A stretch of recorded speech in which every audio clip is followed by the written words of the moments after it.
YSR Congress party అధికారానికి దూరమైన తర్వాత చాలామంది ఆ పార్టీ నుంచి మంత్రులుగా పనిచేసిన వాళ్ళు, సీనియర్ నాయకులుగా ఉన్న వాళ్ళు రకరకాల కారణాలు చెప్పి పార్టీ నుంచి దూరం అవుతూ ఉన్నారు. కొందరు జనసేనలోకి, కొందరు టీడీపీలోకి. వాళ్ళిద్దరు ఎప్పుడు చేర్చుకుంటారా అని చెప్పి కొందరు ఎదురు చూసుకుంటూ సైలెంట్గాను, అలాగే ప్రస్తుతానికి ఉన్నోళ్ళు వాళ్ళతో అంటే ఏదో ఒక పార్టీ వైపు చేరదాము అని చెప్పి వాళ్ళ నుంచి పిలుపురాకి ఎదురు చూసే వాళ్ళు కూడా ఉన్నారు.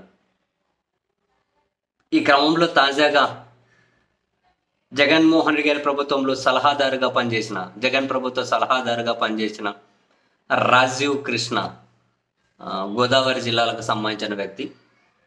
రాజీవ్ కృష్ణ వైసీపీకి గుడ్ బై చెప్పి మంత్రి నారా లోకేష్ గారి సమక్షంలో టీడీపీలో చేరారు. ప్రభుత్వ సలహాదారుగా పనిచేశారు, అధికార ప్రతినిధిగా కూడా పనిచేశారు. 2014లో నిడదవోలు నుంచి పోటీ చేసి ఓడిపోయారు.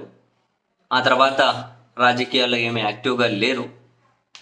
అండ్ మళ్ళీ జగన్ సర్కార్ వచ్చిన తర్వాత యాక్టివ్ అయ్యారు అంటారు. బట్ ఇప్పుడు ఆ అధికారం పోయింది.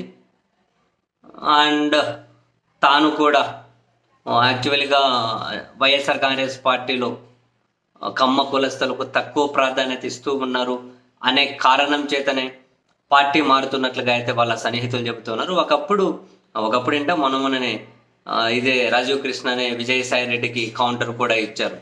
మీరు పదే కుల ప్రస్తావన తెస్తారేంటి, వైసీపీలో కమ్మ కులస్తులు మైనారిటీలుగా ఫీల్ అవుతూ ఉన్నారు, అన్ని పార్టీలు అన్ని కులాలు ఉంటాయి కదా అని చెప్పి కూడా విజయసాయి రెడ్డి కూడా కౌంటర్ ఇచ్చి ఉన్నారు.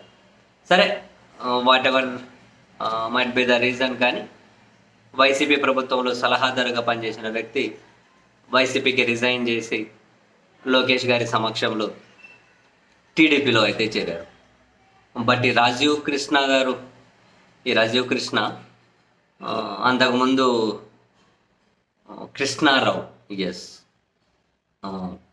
కృష్ణారావు అని కోవూరు నుంచి 4 సార్లు టీడీపీ ఎమ్మెల్యేగా పనిచేశారు. పెద్ద మనిషి, లైక్ జమీందారు వారసత్వం కొవ్వూరు నుంచి 4 సార్లు టీడీపీ ఎమ్మెల్యే. డిలిమిటేషన్లో కొవ్వూరు ఎస్సీ అయింది.